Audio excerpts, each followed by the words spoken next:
tetap mengikat begitu ya? Dalam pertimbangannya begitu. Oke. Biarpun dia keluar, permohonan keluar, dia belum dikabulkan. Ini mengikat. Oke. Kita akan bikin surat hari ini, besok ke semua institusi hukum bahwa dia sudah diberhentikan. Ya, kecuali Iya, banding sementara. banding tadi, bandingnya kan diajukan jauh sebelumnya, udah 4-5 bulan 6 bulan yang lalu. Putusannya sekarang gitu loh. Jadi dia mengantisipasi. Kecuali kami ngajukan bandingnya sekarang, Pak Hotman ngajukan bandingnya sekarang, dia udah keluar, nggak mengikat. Tapi waktu Oke. diajukan banding ini, Hotman Paris masih anggota. anggota. Ya, jadi clear ya. Secara logika begini aja. Dulu yang tingkat pertama, belum putusan, dia udah tahu. Iya. Apa logikanya? Udah kumpulin semua orang, begitu putusan dibacain, dia udah tahu. Sekarang pun dengan asumsi seperti itu, dia udah tahu dia bakalan diberhentikan. Makanya bermanuver Dia cabut, seperti ini. ya. Apalagi? Cukup kali ya. Saya pesan aja satu, ayo beragama, beretika, beradat seperti kita semua lah. Umur sudah 62, saya sudah 72. Udah nggak ada lagi, dunia tuh udah nggak ada. Semua untuk di sana aja. Ya. Oke? Oke. Jangan banyak diedit. Canda ya. Waduh. Apa tuh? Dua yang Baca aja. Kita bagi, kita bagi. Dibagiin tuh, dibagiin.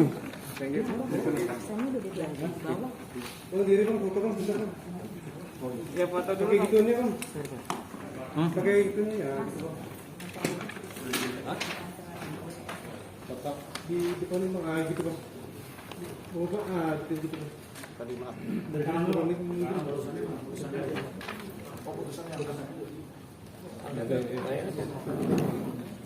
Ini putusannya kayak buku telepon gitu kalau begitu tuh. Dari kanan kiri Bang, dari kanan. Iya.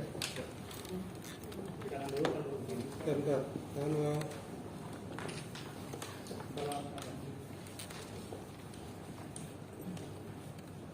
Hari ini Bang. Kami mesti katakan dia tahu, dia tahu. Hah? Tanggal 12 kami dapat pemberitahuan, dia keluarkan juga, dia udah antisipasi, dia kan jago bermain gitu. Tadi Pak Armando bilang, putusan tingkat pertama belum keluar, dia tahu bahwa dia akan dimenangkan gitu. Sekarang juga dia monitor, dia tahu dia akan dikalahkan, dia akan dihukum, dia kabur. Nggak gentle, hadepin dong, ya Hotman Paris, bila perlu tanding, sama anak saya tinju dia sering. Ini lagi zamannya tanding tinju nih, 2 menit lo KO pasti sama kita. Udah, cukup. Saya mau tambahin sedikit aja soal Nora. Ini pelajaran buat kita. Terhadap Hotman Paris juga, umur sudah 62, saya sudah 72. Mudah-mudahan sampai ke 72. Udah waktunya sekarang hidup dengan benar. Ya, saya mau kasih tahu kita semua nih. Ya, kalau kita orang miskin, kita nggak perlu belajar. Kita bisa naik angkot, kita bisa naik bus, makan nasi bungkus, itu biasa.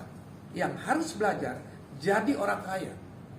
Kalau jadi orang kaya, jangan norak, mempermalukan diri sendiri. Ya, ini pelajaran buat kita semua. Satu waktu kalian bisa jadi orang kaya, jangan norak.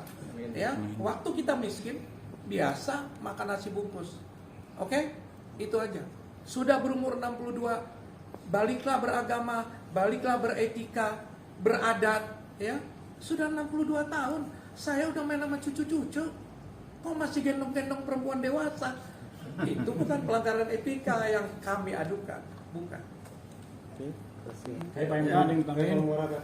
Saya tambahin sedikit dari Pak Hotma dan Pak Fatari. Pertama, saya sampaikan innalillahi wa inna rojiun untuk Majelis Kode Etik DKI. Begitu juga Majelis Banding. Ya. Mudah-mudahan kau diampuni semua dosa-dosanya. Saudara Hotman Paris, saya bilang memang dari awal pengecut karena dia jauh-jauh hari sudah mendapat bocoran untuk dia tidak mempertanggungjawabkan ini, dia mengundurkan diri. Tetapi dia tidak bisa lari, buntutnya, kakinya pasti diikat.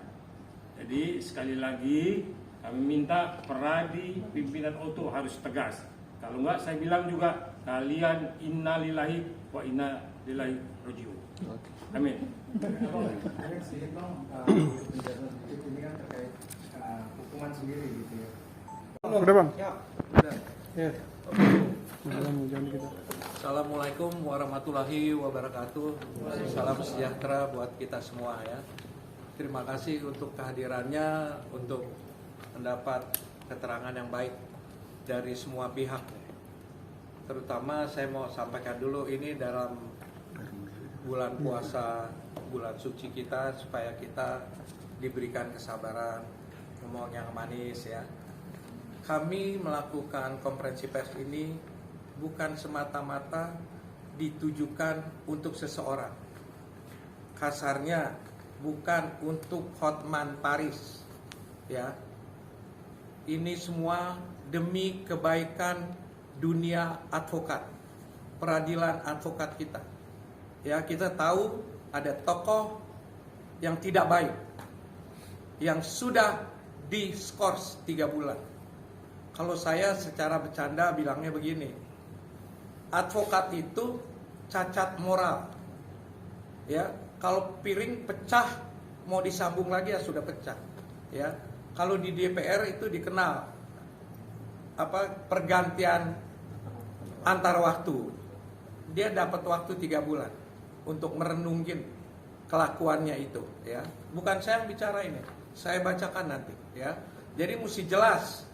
Konferensi pers ini dilakukan untuk kebaikan dunia advokat kita. Mesti jelas itu. Bukan karena satu orang. Tidak cukup berharga dia untuk kita bikin konferensi pers ya. Kita tahu semua bahwa saudara Hotman Paris Hutapea sudah diskors 3 bulan. Tidak boleh beracara, tidak boleh melakukan apapun sebagai advokat, baik di luar pengadilan maupun di dalam pengadilan. Sadarlah, mudah-mudahan bisa sadar untuk kebaikan dunia advokat kita. Ya, saya bacakan putusannya supaya nggak panjang kemana-mana ini. Ya, ini press release-nya saya bacakan, nanti bisa dibagikan kan?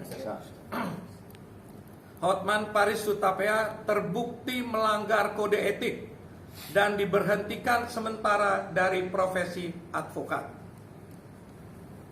Segala di dalam kehidupan kita, di samping agama, ada yang lebih penting juga, dan sama pentingnya adalah etika. Kita hidup harus beretika. Kalau kita hidup tidak beretika, finishlah. Bisa kita saksikan apa yang sudah dia lakukan. Dan sudah dilakukan putusan yang menyatakan dia melanggar etika profesinya dan diberhentikan untuk sementara. Ya, saya bacakan di sini. 1, supaya jelas nih bahwa saya tidak pernah dihukum melanggar kode etik advokat. Waktu pengadilan pertama kode etik, saya pun tidak dihukum. Jelas itu. Kalau dalam konferensi persnya dia bilang dia menang telak 2-0. 2-0 dari mana? Ya, ini bukan soal menang-menangan. Berulang kali saya bilang, saya tidak bicara orang, manusia yang dipegang mulutnya. Kalau mulutnya tidak bisa dipegang, silahkan teruskan. Saya bacakan lagi, bahwa saya tidak pernah dihukum melanggar kode etik advokat, baik dalam pengadilan yang pertama maupun yang kedua ini. 2, bahwa materi pengaduan saya sebagai anggota masyarakat pada waktu itu terhadap Hotman Paris Hutapea kepada Dewan Kehormatan Peradi bukan tentang pamer harta dan pamer perempuan. Bukan. Kan dia bilang saya melaporkan dia karena berenang tidak pakai jas, tidak pakai ini. Ya, dia bilangnya kan begitu. Tidak ada, kita tidak melaporkan. Dia mau telanjang di kamarnya, dia mau pangku-pangkuan sama orang, nggak ada urusan sama kita. Bukan kelas kita begitu ya. Tapi apa yang kita laporkan? 1, Hotman Paris Hutapea dalam menangani perkara rumah tangga tidak mengupayakan jalan damai. Itu perintah profesi. Etika bahwa di dalam perkara soal rumah tangga harus didamaikan. Dia tidak mendamaikan, bahkan membuka semua kepada umum. Kedua, Hotman Paris dalam menangani perkara rumah tangga malah melakukan konferensi pers berkali-kali dan membuat perkara rumah tangga semakin mencuat ke publik tanpa penyelesaian secara hukum. Ngerti ya? Dia bikin konferensi pers. Waktu kita laporkan, saya sampaikan nih, saya tambahkan. Tahu pembelaannya waktu itu? Itu kan anak buah saya. Bukan satria. Tidak berani ambil tanggung jawab. Ketiga, Hotman Paris melakukan konferensi pers dan membuat postingan-postingan yang mendiskreditkan saya. Tiga, bahwa adapun amar putusan Majelis Dewan Kehormatan Pusat yang sekarang ini nomor sekian nanti bisa dibaca, menyatakan terbanding teradu Hotman Paris Hutapea terbukti melanggar pasal 6 huruf B, D, dan F Undang-Undang nomor 18 tahun 2003 tentang advokat, pasal 4 huruf A dan pasal 3 huruf G dan H Kode Etik Advokat Indonesia, menghukum terbanding teradu Hotman Paris Hutapea berupa pemberhentian, ada kata-kata sementara, dari profesi advokat selama 3 bulan. Saya ingatkan, sudah jatuh hukuman, menskors dia 3 bulan. Kalau ada laporan lagi, dihukum lagi, laporan lagi dari pihak lain, kita tahu begitu banyak laporan kepada dia, dia bisa dipecat. Hati-hati dia, untuk kebaikan dunia advokat kita. 3, bunyinya nih, melarang terbanding teradu Hotman Paris Hutapea untuk menjalankan profesi advokat di luar maupun di muka pengadilan selama masa pemberhentian sementara tersebut selama 3 bulan. Saya bacakan pertimbangan. Bahwa pertimbangan Majelis Dewan Kehormatan Pusat sebagai berikut. Bahwa perilaku Hotman Paris Hutapea yang membuka masalah rumah tangga ke publik tidak menggambarkan perilaku atau sikap seorang advokat yang harus senantiasa menjunjung tinggi profesi advokat sebagai profesi terhormat. Pasal 3 huruf G KEAI. B, bahwa Hotman Paris sama sekali tidak mengupayakan damai dalam menangani perkara. Bahwa Hotman Paris sama sekali tidak menggambarkan adanya upaya dan spirit untuk membicarakan dan menyelesaikan permasalahan yang ditangani secara musyawarah kekeluargaan. Saya mau tanya sama dia, kalian boleh tanyakan sama dia, ada apa sih iri hati sama saya? Kenapa mesti iri hati sama saya? Saya nggak ada masalah sama dia. Heran juga tuh. Kan berasa paling hebat. Kenapa tanya-tanya terus? Oke, saya terusin nih. C, bahwa perlakuan seorang advokat ketika tidak sedang menjalankan profesi advokat tidak bisa dilepaskan dan dipisahkan dari profesinya sebagai seorang advokat.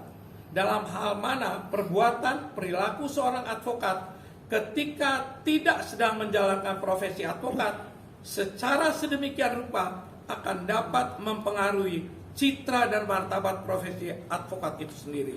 Hal ini dapat dimaknai dari pasal 3 huruf F Kode Etik Advokat Indonesia yang menyatakan bahwa advokat tidak dibenarkan untuk melakukan pekerjaan lain yang dapat merugikan kebebasan, derajat, dan martabat advokat. Nggak ada iri hati, mau kaya, mau bisnis, apapun juga. Jaga kehormatan, martabatmu sebagai advokat. Nggak tahu ya, kalau soal gendong-gendong perempuan, mandi-mandi, tidak pakai jas katanya. Nggak tahu itu terpenuhi nggak pelanggaran kode etiknya. D, ini masih pertimbangan nih, bahwa surat pemberitahuan pengunduran diri dari Hotman Paris Hutapea sama sekali tidak dapat menggugurkan dan atau menghentikan proses pemeriksaan perkara akuo dalam tingkat banding. Ngerti ya? Mau mundur, mau lari, mau kabur, kena lu hukuman. Ya, sadari itu. Bahwa adanya surat pemberitahuan mengundurkan diri dan berhenti sebagai anggota Pradi merupakan itikat dari Hotman Paris Hutapea untuk menghindari putusan Dewan Kehormatan Pusat. Hal mana bertentangan dengan ketentuan pasal 2 selanjutnya, menuntut seorang advokat memiliki sikap kesatria dalam mempertanggungjawabkan setiap dan seluruh perbuatan perilakunya dalam menjalankan profesi advokat. Saya tambah ini ya. Waktu sidang pertama, dia sudah tahu, dalam tanda kutip, dia sudah kumpulkan timnya, putusan belum dibacakan nih, dia sudah kumpulin orang-orangnya, dengan pongah bilang dia menang. Ada apa kamu bisa tahu sudah ngumpulin orang? Sekarang pun sudah tahu dia, kusak kesana kesini kesana sini, enggak tembus, lari seperti seorang pengecut. Saya tidak bilang dia lari, seperti seorang pengecut yang tidak berani mempertanggungjawabkan perbuatannya. Saya ulangi, kusuk ke sana, tidak bisa tembus, tahu mau dihukum, hengkang. Silahkan menilai sendiri.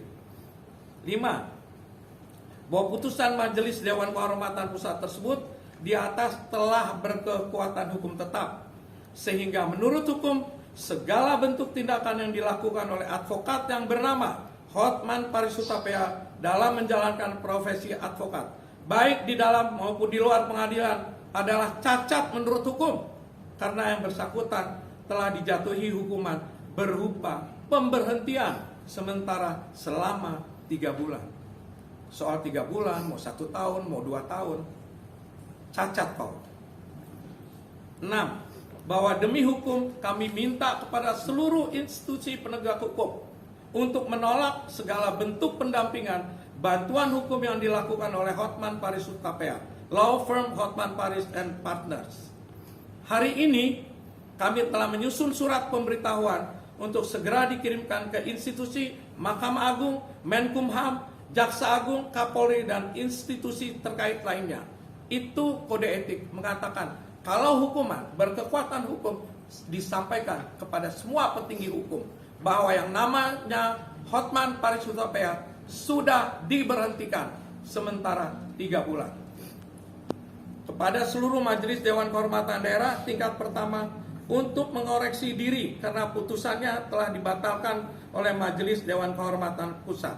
Ini kami sampaikan kepada majelis yang pertama yang mengatakan bahwa Hotman Paris tidak melanggar kode etik. Waktu itu komentar saya, mudah-mudahan para majelis itu tidak dapat mantu seperti Hotman Paris. Ngerti ya? Supaya tahu itu yang di bawah, supaya tidak lagi jadi hakim majelis dia. 8. Kepada seluruh masyarakat dan klien dari advokat Hotman Paris Hutapea law firm, kami beritahukan bahwa Hotman Paris Hutapea telah diberhentikan sementara dari profesi advokat, sehingga seluruh tindakan hukum yang dilakukan oleh Hotman Paris saat ini cacat menurut hukum. Dari saya sementara begitu. Perlu saya tambahkan tadi ya, kalau sudah kena kode etik itu secara moral seharusnya kita malu. Dulu memuji-muji setengah mati, hebat sekali itu majelis tingkat pertama. Peradinya waduh hebat benar. Sekarang apa? Dihabisin itu peradinya, hengkang dia. Saya sebetulnya gak mau pesan juga sama organisasi lain. Satu organisasi hukum, advokat itu menjadi hebat karena anggota-anggotanya orang hebat. Kalau anggota-anggotanya sudah cacat, sudah pernah dihukum, sebaiknya disuruh PKPA lagi ya namanya itu.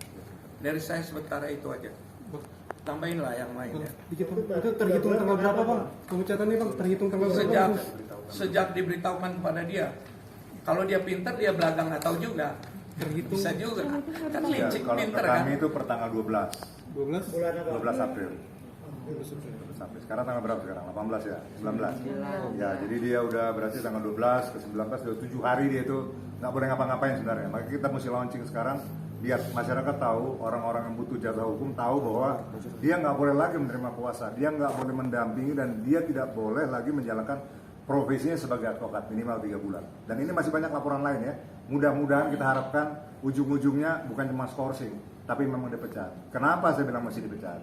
Karena tadi udah disampaikan Pak Hotman, di mana jiwa besar seseorang advokat gitu ya. kalau kami mengadukan Hotman Paris, ini segaris bawahi, langsung ke organisasi advokat yang bersangkutan. Siapa itu? Pradi Soho, di bawah pimpinan Saudara Oto, ya kan? Kami langsung ke sana. Tetapi pada waktu dia dihukum, ya, di organisasi yang sama, dia malah sekarang lari. Ibaratnya kemarin pertandingan nih, siapa itu kemarin artis? Vicky ya, lawan saya Aldi Taher. Ini Hotman Paris persis seperti itu. Dipukulin, ya, nggak kuat ngelawan, lari keluar ring, ya kan? Lari keluar ring, nggak dikejar. Tapi kalau kami, ya udah lari sekarang keluar ring, kami akan kejar terus, ya. Banyak sekarang laporan-laporan, ya, yang menyusul nanti akan mengejar dia. Jadi saya katakan sama Hotman Paris, kamu jangan jadi seperti tikus dikejar kucing. Jadilah kesatria, sampai disampaikan dari Pak Hotman. Hadapin dong. Ya, kami tadi sempat waktu di pengadilan tingkat pertama dihukum, saya dihukum 3 bulan. Oke, kita terima, kita fight terus. Buktinya sekarang udah selesai semua, malah kebalikannya dia yang dihukum. Kok dia yang dihukum? Kami dihukum, kami terima kok. Kita fight, kita banding. Kok dia dihukum, dia kabur? Ya, ke organisasi yang katakanlah, mohon maaf ini, nggak jelas kita gitu ya. Organisasi apa itu, anak-anak muda di sana semuanya, dan itu mungkin organisasi yang tepat dia bisa ngakal-ngakalin orang ya, untuk mengangkat dirinya kembali. Saya pikir sementara itu dari saya. Satu lagi mungkin hal, kalau dulu saya pernah bilang ya, waktu membela klien kami ini, saya bilang pernah kepada dia yang paling keras mungkin jadi pertimbangan, Hotman Paris norak. Noraknya kaitannya kepada juga pertimbangan sekarang di sini, bahwa dulu dia waktu menangani tidak pernah memediasi, tidak pernah mempersatukan untuk supaya klien kami ini bisa berbaikan sama istri. Itu yang saya katakan norak gitu loh. Dan itu sudah terbukti ya, kata-kata itu nggak bisa dijadikan pertimbangan bahwa kita melakukan pelanggaran kode etik. Tetapi dia dengan tidak melakukan yang sudah dibacakan Pak Hotman tadi, terbukti seluruhnya. Bahkan tadi di pertimbangan itu ya dikatakan bahwa seorang advokat dalam melakukan profesinya masih berkaitan, artinya tergantung, artinya nggak boleh melakukan hal-hal di luar etika. Jadi bukan dalam, kalau dia sekarang bilang kan, wah saya kan menjalankan profesi di pengadilan, saya begini, tidak, sudah dikatakan di sana. Di luar pengadilan pun, seorang advokat harus menjaga etiket yang baik. Jadi artinya kalau mau ditambahkan, kalau tadi Pak Hotman katakan, saya kan singgung-singgung masalah perempuan. Saya mau katakan, Hotman Paris, berdasarkan pertimbangan majelis, yang Anda lakukan, joget-joget sana sini, peluk sana pelak sini, itu juga melanggar. Karena kode etik mengatakan di pertimbangan hukumnya, itu mengikat dalam perilaku yuk, kemanapun yuk jalan. Jokowi gambar orang terus bisa bilang, oh saya sebagai manusia biasa. Nggak bisa dia sebagai presiden tetap. Polisi gambarin tukang beca, terus bisa bilang, oh enggak, saya lagi jalan-jalan, saya tidak pakai pakaian dinas, nggak bisa. Hotman Paris, ansih sebagai lawyer, tetap dalam tahunnya 24 jam terikat dengan kode etik. Itu tambahan dari kita. Dan satu lagi, kalau saya pernah sampaikan, siapa yang menabur angin akan menuai badai. Ya ini sekarang dia yang cari gara-gara. Nah sekarang akibatnya dia mesti terima konsekuensinya. Ya, dia dipecat. Saya katakan, saya berani bilang dia dipecat. Kenapa? Kalau dia fair, kalau dia gentle, dia tetap diberani. Baru namanya skorsing. Kalau dia diskorsing 3 bulan gak boleh menjalankan petugas, dia kabur, ya itu sama juga dia bukan jadi anggota satu organisasi lagi. Organisasi yang dia tempati bernaung sekarang mesti diuji dulu, benar apa enggak itu, sah apa enggak, ya kan? Sementara kan kita udah sama-sama akui bahwa Pradi adalah yang sah. Nah dia keluar dari Pradi terus apa ini, organisasi apa nih? Nggak jelas, ya. Untuk itu memang ya kasihan deh ya, Hotman Paris kasihan deh lo. Bang, penegasan aja bang, berarti dia sudah